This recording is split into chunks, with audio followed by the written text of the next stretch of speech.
morning, students. Today I am going to start your next chapter, chapter number 7, and the name of the chapter is The 1-Inch Boy. ये आपकी बहुत अच्छी story है, इसको ध्यान से सुनेंगे और अंडरस्टैंड करेंगे. तो चलिए स्टार्ट करते हैं. सबसे पहले है, ये ऊपर आपको एक क्वेश्चन दिया हुआ है, what qualities would you find in a true hero.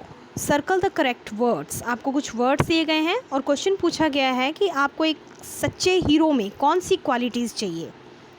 तो एक तो ब्रेवरी, बहादुरी होनी चाहिए, अलर्टनेस होनी चाहिए, उसमें क्लेवरनेस होनी चाहिए और काइंडनेस होनी चाहिए. तो चलिए अब हम स्टार्ट करते हैं.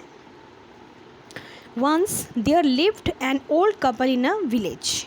एक बार एक बूढ़ा कपल गांव में रहता था. They had no children. उनका कोई भी बच्चा नहीं था. So they prayed to God, please please let us have a child no matter how small. तो वो भगवान से हमेशा प्रार्थना करते थे कि प्लीज़ प्लीज़ हमें एक चाइल्ड दे दो, ये मैटर नहीं करता है कि वो कितना छोटा हो. One day to their surprise they were blessed with a small baby whose height was only 1 inch. एक दिन भगवान ने उनको सरप्राइजिंगली एक बेबी बॉय जो था वो दिया उनको, जिसकी हाइट सिर्फ 1 इंच की थी. वो सिर्फ 1 इंच लंबा था. दे नेम्ड हिम इशुन बुशी. उन्होंने उसका नाम इशुन बुशी रखा, which means a 1 inch boy in Japanese. Japanese language में जिसका मतलब होता है 1 inch boy. They loved him dearly and raised him well. वो उसे बहुत ज़्यादा प्यार करते थे और उसकी देख रेख करते हुए उसे बड़ा करने लगे, बहुत ध्यान देते थे उसकी तरफ. Time passed. समय बीतता गया. Issun Boshi did not grow taller. लेकिन इशुन बुशी जो था वो लंबा नहीं हुआ. But inside his mind grew with curiosity. लेकिन अंदर से उसका जो दिमाग था वो बड़ा होता रहा. उसके दिमाग में क्यूरियोसिटी, उत्सुकता, नई नई चीज़ों को जानने की तीव्र शक्ति जो थी उसके अंदर आने लगी. When he was 12 years old, he told his parents. जब वो 12 साल का हो गया तो उसने अपने पेरेंट्स से कहा, father and mother, I wish to see the world. Mummy और पापा, मेरी इच्छा है कि मैं संसार को देखूं. Learn many things and make a name for myself. मैं नई नई चीज़ें सीखूं और अपने लिए नाम कमाऊं. Please give me a needle, a straw, a wooden bowl and a chopstick.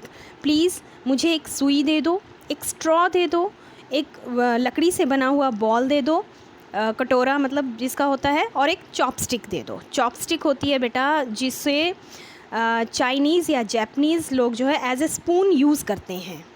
What are you going to do with them asked his mother. उसकी मम्मी ने उससे पूछा कि तुम इन सब चीज़ों का क्या करोगे. A needle is a sword. जो नीडल होगी वो मेरी तलवार होगी. A straw is a sheath. और जो जो स्ट्रॉ होगी वो मेरी एक ढाल होगी जिससे मैं बच सकूं. अ wooden ball is a boat. और जो वुडन का कटोरा होगा, बॉल होगा, वो मेरी बोट बनेगी, मतलब कश्ती बनेगी. अ चॉपस्टिक इज़ एन और जो चॉपस्टिक होगी वो उस कश्ती का, उस बॉल का चप्पू बन जाएगा.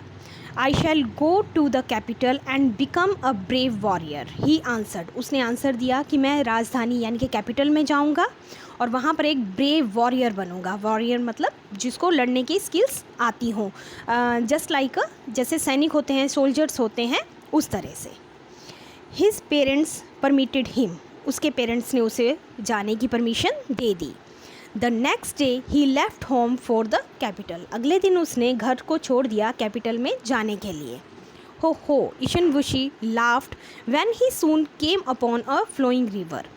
हो खुशी में वो हंसता हुआ चल पड़ा और रास्ते में क्या थी, एक नदी थी जो बहुत उफान पर थी. बहुत ज़्यादा जो उसकी वेव्स थी, वो बहुत लहरें जो थी वो उफान पर थी.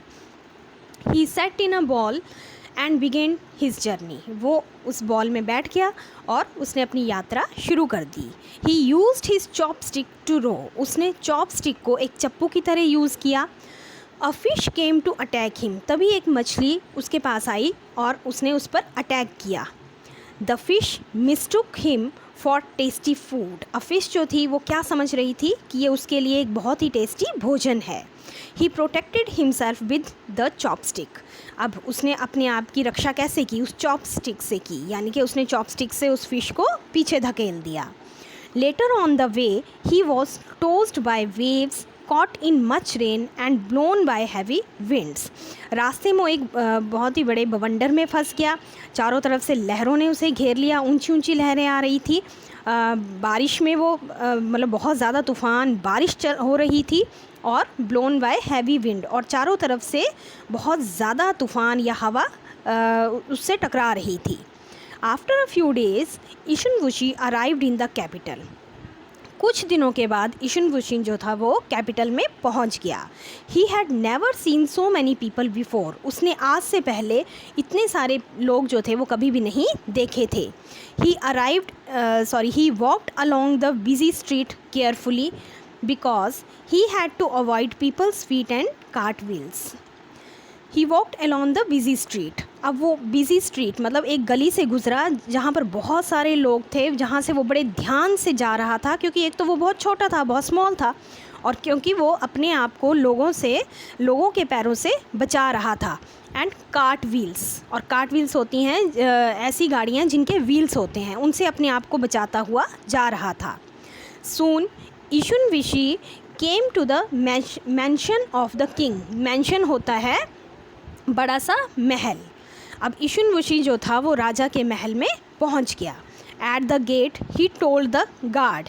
अब जब वो गेट पर पहुंचा तो उसने गार्ड से कहा, आई वॉन्ट टू वर्क, मैं काम करना चाहता हूँ, please give me a job, please मुझे कोई जॉब दे दो। But he was so tiny that the guard did not notice him. लेकिन वो इतना छोटा था कि गार्ड ने उसकी तरफ ध्यान नहीं दिया। I am here, Issun Boshi shouted. Issun Boshi ज़ोर से चिल्लाता हुआ बोला, मैं यहाँ हूँ। Finally the guard spotted him. अब फाइनली अंत में गार्ड ने उसकी तरफ देख लिया। एंड लिफ्टेड हिम अप, और उसे ऊपर की तरफ उठा लिया। And took him the king, और उसे राजा के पास ले गए। Issun Boshi bowed and said, your majesty. अब ईशुनवुशी जो था वो राजा के सामने थोड़ा सा झुका और उसने कहा, your majesty, I want to work for you, मैं तुम्हारे लिए काम करना चाहता हूँ। You seem to be an active and intelligent boy, you can become daughter's attendant, replied the king. अब राजा ने आंसर दिया कि तुम मुझे बहुत ही इंटेलिजेंट और एक्टिव लड़के नज़र आ रहे हो, तुम मेरी बेटी के अटेंडेंट बन सकते हो। अटेंडेंट मतलब जो देख रेख करता है। The king had a beautiful daughter. अब राजा की बहुत ही सुंदर बेटी थी। Who treated Issun Boshi with affection and taught him to read and right.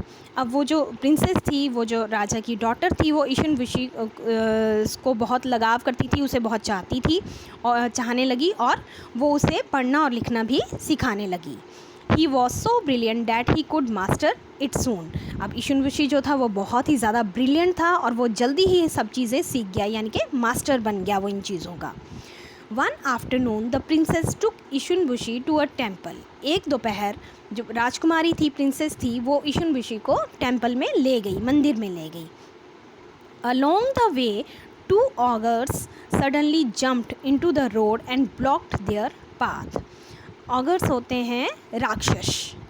Along the way, रास्ते में जो 2 राक्षस थे वो अचानक जंप करके रास्ते के सामने रोड पर आ गए और उन्होंने उनका रास्ता ब्लॉक कर दिया। Issun Boshi drew out his sewing needle and at once threw himself upon their attackers. अब ईशुनवुशी ने जल्दी से अपनी नीडल निकाली, सुई निकाली, और एक जो through himself upon the attackers, और जो अटैकर्स थे जिन्होंने राक्षसों ने उनके ऊपर हमला किया था उसके ऊपर वो चढ़ गया। But then suddenly one of the ogres swallowed him up in one gulp. लेकिन उनमें से एक जो राक्षस था उसने ईशुनवुशी को निगल लिया। स्वेलोड मतलब निगलना, अपने मुंह के अंदर डाल के एक ही घूंट में उसको निगल गया। However Issunboshi stabbed him at the inside of his stomach. Ouch ouch said the ogre. अब इशुनबुशी ने क्या किया, उसके स्टमक में पहुंच करके नीडल जो थी वो उसको चुभोना शुरू कर दी। अब ऑगर जो था वो कहने लगा आउच आउच, क्योंकि उसको दर्द हुआ। Issunboshi pierced him in his stomach again with the needle. अब इशुनबुशी बार बार उसके स्टमक में अपनी नीडल से वार करता रहा। Ouch, I will die, help me, said the ogre. Ogre ने कहा आउच, मैं मर जाऊंगा, मेरी हेल्प करो। The ogre vomited him out and ran away towards the mountain.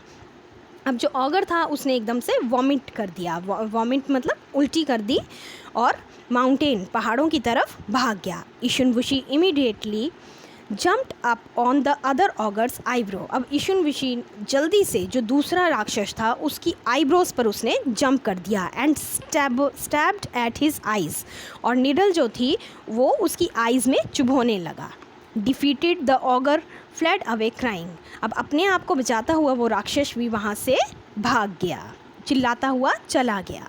इशुनबुशी saw that one of the ogres had dropped something. अब Issunboshi ने देखा कि उनमें से एक राक्षस ने कुछ जाते समय कुछ गिरा दिया है, कुछ गिर गया है उनसे। Look what the auger had left behind. देखो, आस्क्ड द इशुनबुशी। इशुनबुशी ने कहा कि देखो एक राक्षस अपने पीछे क्या छोड़ के गया है। The princess picked up the silver hammer and said. अब राजकुमारी ने वो हथौड़ा, सिल्वर हथौड़ा जो था वो उठाया और कहा it is a magic hammer, ये एक जादुई हथौड़ा है। इट्स एन ओगर्स ट्रेजर, ये राक्षसों का खजाना होता है। If you wave this anything you ask for money और राइस विल बी योर्स। अगर तुम इसको हवा में हिलाओगे, वेव करोगे, और तुम कुछ भी मांगोगे, मनी मांग लो, चाहे आप राइस मांग लो, वो विल बी योर्स, वो सब तुम्हारा हो जाएगा। व्हाट इज़ योर विश, तुम्हारी क्या विश है, तुम क्या पाना चाहते हो? इशुनबुशी रिप्लाइड आई वॉन्ट। इशुनबुशी ने आंसर दिया I want neither money nor rice. ना तो मैं पैसा चाहता हूँ और ना ही मैं राइस चाहता हूँ। All I want is to become tall like other man. मैं सिर्फ ये चाहता हूँ कि मैं दूसरे आदमियों की तरह मैं लंबा हो जाऊँ। The princess nodded. अब प्रिंसेस ने अपना सिर हिलाया। देन वेव्ड द हैमर, और उस हैमर को हवा में हिलाया। सिंगिंग, और गाया grow grow. In an instant, और उसी समय, उसी क्षण, थोड़ी ही देर में Issunboshi became a full grown handsome warrior. और इशुनबुशी जो था वो फुली ग्रोन, एक लंबा सा, हैंडसम सा, टॉल सा वॉरियर बन गया। He married the princess. उसने प्रिंसेस के साथ शादी कर ली। His parents came from the village to live with them in king's mansion. अब उसके जो गांव में जो पेरेंट्स रहते थे वो भी वहाँ पर आ गए, राजा के ही महल में उनके साथ रहने के लिए। They lived happily ever after. वो एक दूसरे के साथ खुशी खुशी रहने लगे। तो ये थी आपकी story. Thank you so much.